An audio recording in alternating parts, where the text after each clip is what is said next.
Good Saturday afternoon. I'm Cory McGinnis. I'm Cory McGinnis. I'm Cory McGinnis. Get ready as this story continues to unfold. Check. CBS 42's Cory McGinnis spoke to those board members in a story you'll only see here on CBS 42.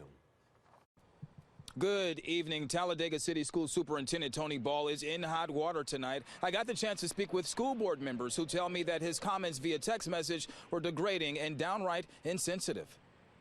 It's hurtful. It's extremely hurtful. Newly elected Talladega School Board member Sandra Beavers tells us she has been rubbed the wrong way after receiving this text message from the Talladega City School Superintendent Tony Ball. I got the phone and I was reading it and I said, wow. Wow, wow, wow. The message states that he was on the phone fussing with his two village idiots, and it was sent to all the school board members. Beavers says this is after board members held a discussion regarding if their next meeting would be held in person wearing gloves and masks or via Zoom. Beavers says Ball showed his true colors and sent the message to the wrong people after a three-way conversation on the phone with Ball. It sounded personal to me, like someone called him and said, "What are you doing, Tony?"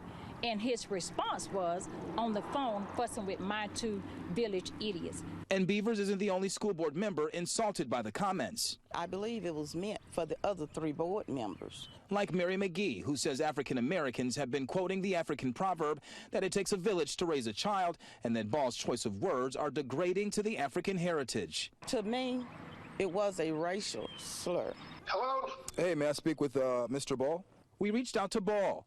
I issued a press release. And in the press release, he states, quote, "I received a text message asking me what I was doing. I thought I was replying to my friend when I made a private comment using a colloquialism I've seen politicians use. However, I didn't respond to that friend," end quote. Ball's remarks were insensitive.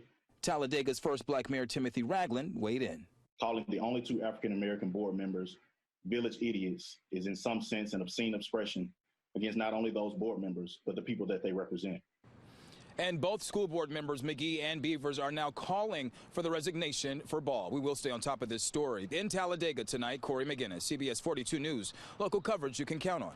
Cory, thank you. In a story you'll see only right here on CBS 46, a local woman, a former skinhead, tells us of the divisions that drove her as a teenager and now her commitment to peace. The Night Team's Cory McGinnis sat down for that exclusive interview. Cory. Absolutely. The former skinhead Shannon Martinez calls it life after hate. All of this after the deadly incident in Charlottesville. It's a Nordic cross. Shannon Martinez marks on her right leg gives away her past. I'm a former white nationalist skinhead. Martinez sat down in a one-on-one interview with CBS 46 to discuss her past as a skinhead and her present as a voice of unity and peace. This following the deadly incident in Charlottesville, Virginia that some believe may have been prompted by race. It's just unacceptable. This is supposed to be the land of the free. The 43-year-old Martinez joined the skinhead organization as a teen after being sexually assaulted, she says, and feeling she never met her parents' expectations. I hated myself. I hated everybody.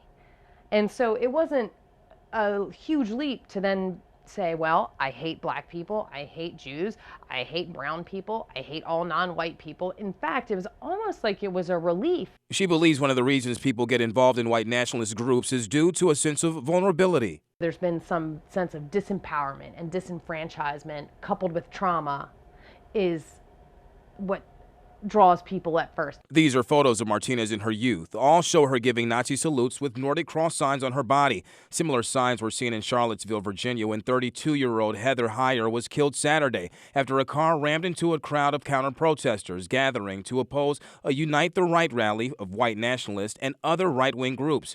It breaks me. I've cried very much over the last couple of days. Combating violence like this, Martinez says, is why she became an activist, helping members quit groups including the Ku Klux Klan and skinheads. Particularly need a woman to talk to that was involved in the white power movement. She's part of a Facebook group called Life After Hate. Martinez says she left the skinheads behind because of the love of her family. And although it's a tough reminder every day through the marks on her body, she now remains empowered and leaves with this message. We are better working all together than we are working disparately. Now, Martinez sends her condolences to Heather Heyer's family. A 20-year-old man from Ohio, James Alex Fields Jr., is being held in connection with Heyer's death. He could face second-degree murder. CBS 46's Cory McGinnis has been working this story all day and was first to bring you the news. So, Cory, what have you learned since 6:30? Well, what we've learned is that Beltline officials have apologized since then, but we got the chance to speak with several people, all opinionated about this issue on both sides of the fence, but they have one message in common, and that's that it sparks a conversation in the community. It's no secret that when you pass the Beltline, it's one of the most popular infrastructure projects to come along. Looks awesome. Heather Kimberly is talking about the Beltline and some of the artwork along the trail. It's beautiful.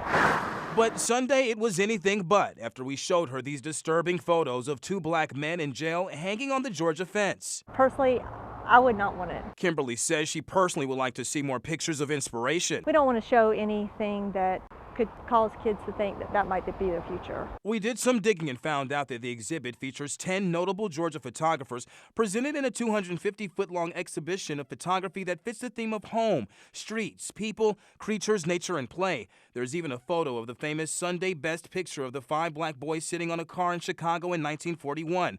Others we spoke with didn't see a problem with the pictures that's causing so much controversy. I'm not offended at all. Others, like Mary Sauter, It should be a wake-up call for the rest of the people.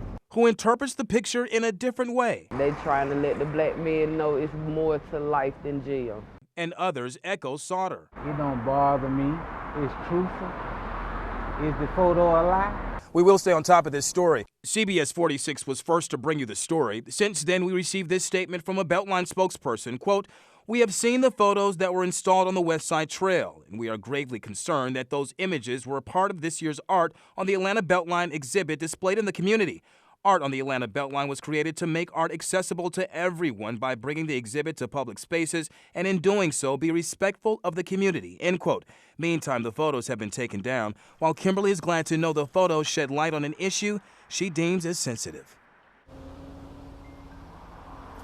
Now, we do know that Beltline officials do plan on meeting September 14th to provide an update on the artwork and how they can better move this process. Reporting live in Southwest Atlanta, Cory McGinnis, CBS 46 News, 19. It troubles me a great deal. For the first time, civil rights icon John Lewis speaks about the deadly vehicle incident in Charlottesville Tuesday evening. Pray for the people in Virginia. Pray for all of our citizens. This comes after President Donald Trump blamed the violence in Charlottesville on both sides of the conflict, equating the white supremacist on one side with the left on the other. I think there's blame on both sides. Trump defended his 48-hour delay in denouncing white supremacists, arguing that he took his time because he didn't know the facts. You had a group on one side that was bad, and you had a group on the other side that was also very violent. And nobody wants to say that, but I'll say it right now. He subsequently called the driver of the car that drove through a crowd, killing Heather Heyer, a murderer, then once again blamed both sides for the violence. Atlanta residents show deep concern. The United States is responsible for the racial tensions in this country. It's also sad to see our president not come out and denounce, these fascist groups. I mean, it's outrageous. It really is. I cannot believe that I live in this country in 2017 and this is what we're looking at. I guess I haven't sat to think about who is best to point fingers at. It's a terrible tragedy. The president needs to step up to the plate, needs to do something. And while residents give their opinions, Lewis continues to speak about peace. We have a right to leave this little planet a little greener, a little cleaner, and a little more peaceful. Cory McGinnis, CBS 46 News, 19. Cory McGinnis sat down with the sculptor of the statue. He joins us live in front of the Capitol where the statue will be unveiled tomorrow with a sneak peek. Cory. Absolutely. Good evening, guys. In less than 12 hours, that statue there behind me will be unveiled. I got a chance to speak with the sculptor tonight who tells me that he's been working on this project for about a year. I still have a dream. On the 54th anniversary of his famous I Have a Dream speech, and nearly 50 years after his death, a statue of Martin Luther King Jr. will be erected outside of the Georgia State Capitol Monday morning. I hope they like it. Martin Daw is the sculptor. To be able to sculpt someone that I have so much respect for. And in the process of doing the piece, I learned even more about him than I knew before. The statue will stand 8 feet tall and was inspired by King walking out of the Montgomery, Alabama courthouse taken in 1958. He's just stepping off, so it has this feeling of hopefulness. And he's looking off to the left a little bit, and his eyes are looking off even a little more to the left. Just a few weeks back, protesters in Atlanta, angry with white supremacist violence in Charlottesville, marched to Piedmont Park and spray-painted a statue of a Confederate soldier. Maybe one of the options with some of the Confederate monuments, ones that aren't completely disagreeable. Maybe there's a way to include some other monument with it, that they're then in conversation. Do you know, that it's not just about destruction. Dawes says King's face took weeks of research. He studied hundreds of photos and watched King's speeches and interviews. He knew other tributes to King had been criticized, so he had one goal in mind: make the 8-foot statue look like the man. These are both the cover of Time magazine, done by the top graphic artists in America, and I don't think I definitely necessarily know that was him. Meantime, Dawes says Dr. King's legacy and dream played a major role in his life and is fortunate to sculpt this statue, a statue that he believes will include unity, a statue that will now be looking over the street named after him. Someone had said that the street next to the Capitol is going to be named after you. I wonder what he would have thought of that. That's a great thought. I think it puts things in perspective of where we are.